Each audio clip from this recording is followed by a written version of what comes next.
8 психолози ќе работат во регионалниот центар за ментално здравје што денеска се отвори во Кочани со поддршка на Црвениот крст. Повредените, родителите и роднините на починатите на 16 март во дискотеката Пулске можат да дојдат и да побараат психолошка помош од психолозите.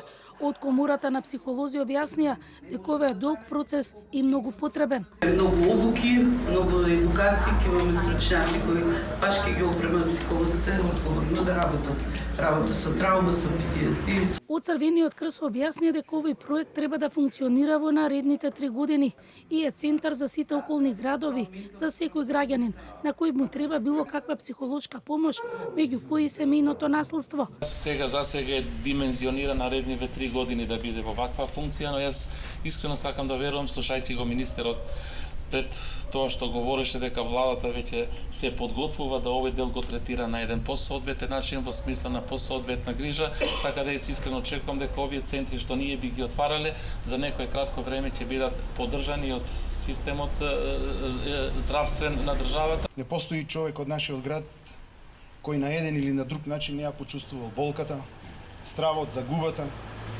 и тешката грижа. Тоа се рани кои не секогаш се гледат, но болат.